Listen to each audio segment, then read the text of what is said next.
Dear students, statistics 12th standard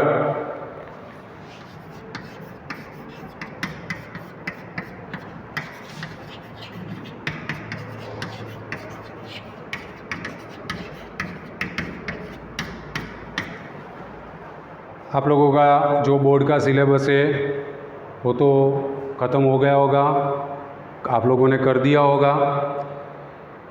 और हमने जो ऑफलाइन टीचिंग चालू हुआ था तब भी कंप्लीट किया था।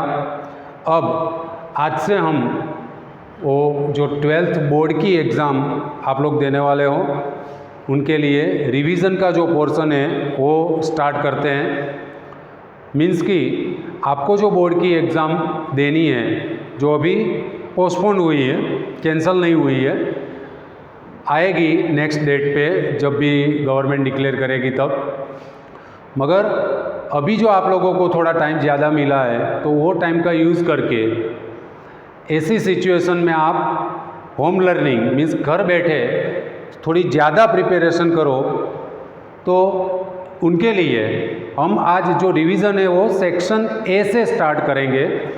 आपका जो बोर्ड की एग्ज़ाम 100 मार्क्स का जो क्वेश्चन पेपर है उनका सेक्शन ए में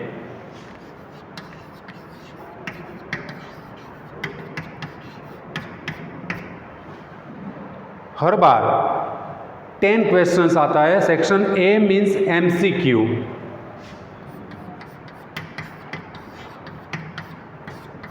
रेगुलरली जो बोर्ड का क्वेश्चन पेपर है वो रेगुलरली 10 क्वेश्चंस आते हैं वहाँ पर, मगर इस बार जो बोर्ड ने थोड़ी पेपर स्टाइल चेंज की है तो ये सेक्शन ए में 15 एमसीक्यू आएंगे। और 15 एमसीक्यू में वो क्वेश्चन नंबर के साथ में आपको चैप्टर नंबर कहूँ तो फर्स्ट जो क्वेश्चन होगा वो चैप्टर 1 ऑफ पार्ट 1।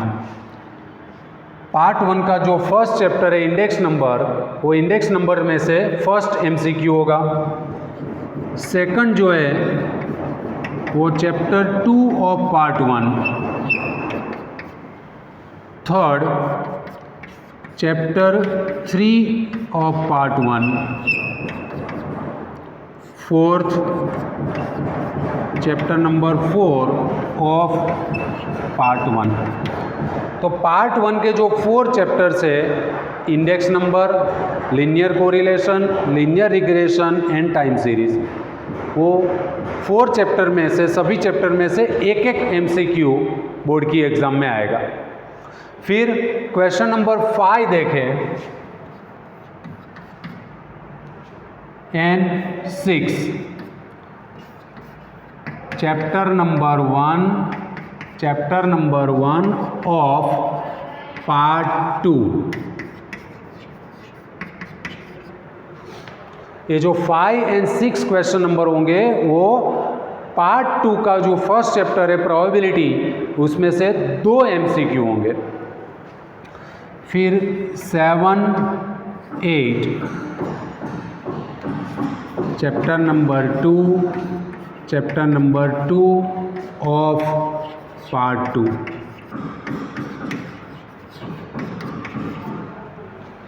पार्ट 2 का जो सेकंड चैप्टर है random variable and discrete probability distribution, वहाँ से भी 2 एमसीक्यू होंगे 7 and 8।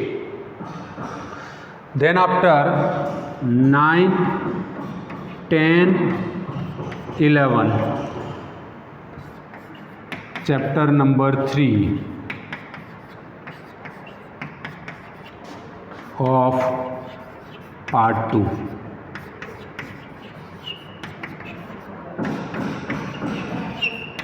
That means from the part 2 third chapter normal distribution में से 3 एमसीक्यू होंगे 9, 10 एंड 11।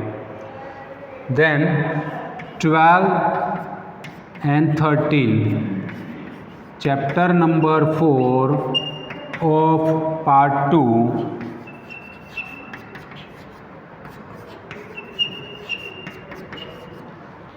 Limit and 14, 15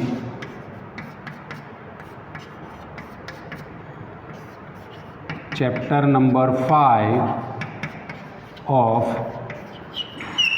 part 2। ये आपके 15 MCQ है।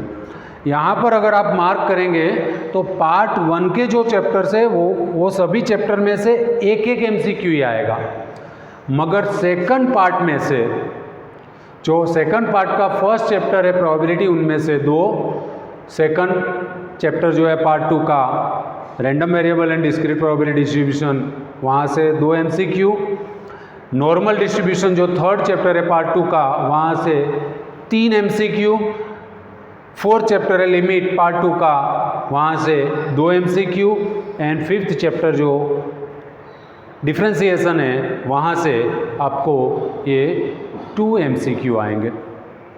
तो पार्ट 1 में से 4 एंड पार्ट 2 में से 11 MCQ होंगे, और ये क्वेश्चन नंबर भी वही होगा जो क्वेश्चन नंबर यहाँ पर है, वो मीन्स फर्स्ट चैप्टर का फर्स्ट, सेकंड का सेकंड, थर्ड का थर्ड, फोर्थ का फोर्थ, पार्ट 1 में से। सिमिलरली पार्ट 2 में से 5, 6 तो probability, 7, 8 discrete probability distribution, 9, 10, 11 normal distribution, 12, 13 limit and 14, 15 differentiation. अब यहाँ सबसे पहले हम देखेंगे फर्स्ट जो चैप्टर है इंडेक्स नंबर, उनके MCQ। तो उनके जो MCQ आपको टेक्स्ट बुक में दिए हुए हैं वो अगर हम देखें तो आपका जो एक्सरसाइज 1 है, एक्सरसाइज 1 में जो सेक्शन A में फर्स्ट क्वेश्चन MCQ में कि which method is useful to compare the long term variation in the value of the variable. अब देखो यहाँ पर लॉन्ग टर्म वेरिएशन की बात हुई है, तो आपके पास इंडेक्स नंबर फाइंड करने के लिए या तो which method is useful to compare the long period, means के 2 टाइम की कंपेरिजन के लिए आप इंडेक्स नंबर का यूज़ कर रहे हो, और इंडेक्स नंबर में आप 2 मेथड से इंडेक्स नंबर फाइंड कर रहे हो, fix base method and chain base method.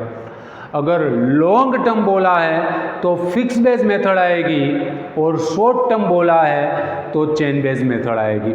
तो यहाँ पर आपको लॉन्ग टर्म वेरिएशन बोला है तो आपका ऑप्शन होगा C, right option, fixed base method. फिर जो सेकंड MCQ है, which consumption is used in the calculation of Laspeyres index number. अब देखो लास्ट पेयर्स इंडेक्स नंबर, तो IL की फॉर्मूला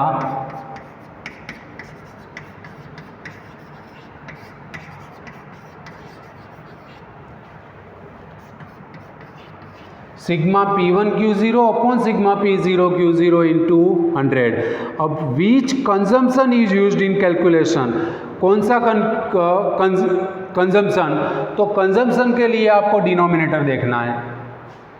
डिनोमिनेटर में देखो सिग्मा P0 Q0, और आपको मालूम है P0 means price of the base year, Q0 means price of the quantity of the base year. तो दोनों जो P0 एंड Q0 है वो दोनों बेस ईयर का प्राइस एंड क्वांटिटी है, तो बेस ईयर्स कंजम्पशन यहाँ पर आपका आंसर आएगा। तो आपका ऑप्शन A यहाँ पर सही होगा, consumption of base year. Third है which prices are considered in the construction of the cost of living index number.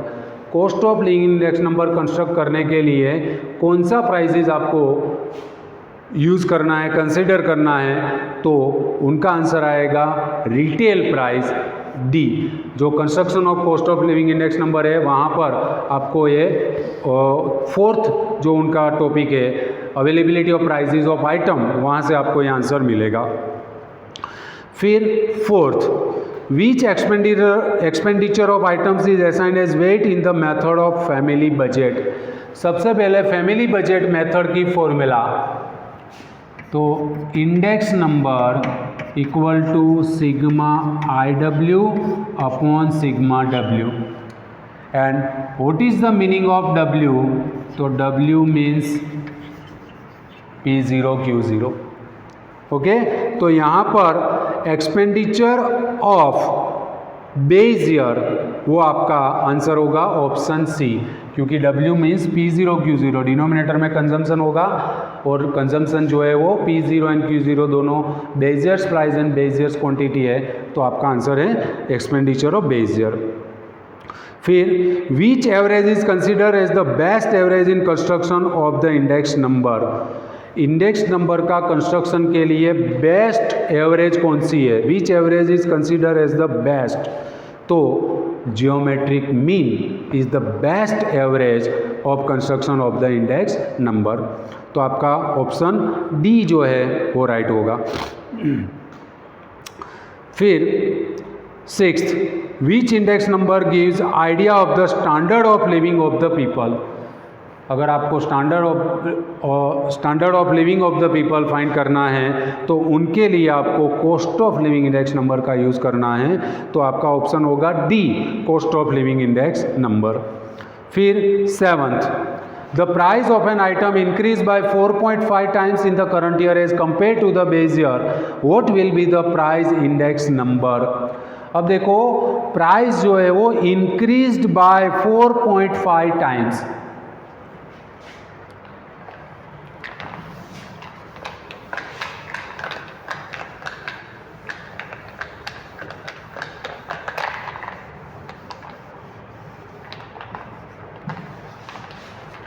तो देखो 4.5 times means multiply 100 and increase that means plus 100।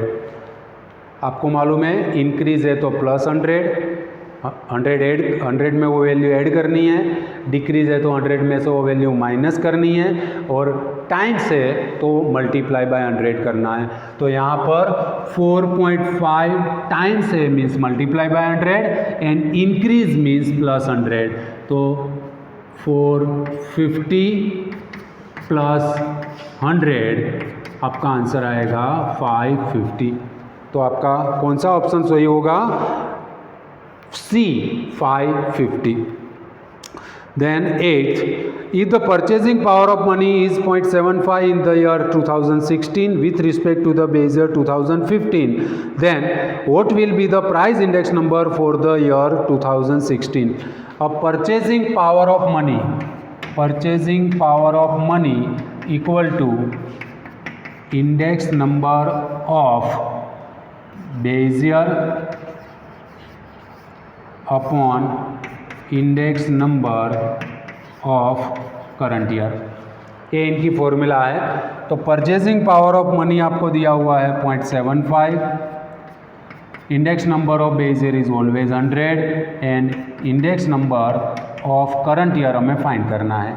तो therefore index number of current year equal to 100 upon 0.75, okay. तो equal to 100 into 100 divided by 75, तो 100 into 100 means 10,000 upon 75, तो आपका answer आएगा option C 133.33। इनका अगर आप डिवाइड करोगे तो आंसर आएगा 133.33। Then after 9th, if the cost of living index number for the people of a class is 200 for the year 2016 with respect to the year 2015, which of the following statement is true? तो यहाँ पर base year and current year का जो index number दिया है, तो यहाँ पर base years index number is 100 and current years index number is 200, तो 100 अपॉन 200 मीन्स 0.5, तो आपका ऑप्शन आएगा, राइट ऑप्शन आएगा C, purchasing power of money is purchasing power of money is rupees 0.5 percent increase, okay. Then after 10th, if IP equal to IF, which of the following statement is true? तो यहाँ पर 10th में आपका right option आएगा C, if Paasche and Fisher equal है तो Laspeyres Paasche and Fisher तीनों equal होगा, IF equal to IP equal to IL। Then, if the average disposable income of families of a class is rupees 20,000 in the year 2013, and if the cost of living index number of that class for the year 2015 with the base year 2013 is 130. अब देखो base year का index number 100 होगा, current year का 130 है, तो 130 minus 100 means 30% increase हुआ, तो income में भी 30% इंक्रीज होगा, तो आपका जो 20,000 है इंटू प्लस 30% ऑफ 20,000, तो 20,000 प्लस यहाँ पर 20,000 मीन्स 1 2 3 एंड 2,000 इंटू 3 6,000, तो आपका ऑप्शन आएगा 20,000 प्लस 6,000 मीन्स 26,000, ऑप्शन ए। फिर 12th, what weight is assigned as expenditure to the price relative P1 upon P0 of the items to obtain the formula for passage index number। अब passage index number तो उनकी formula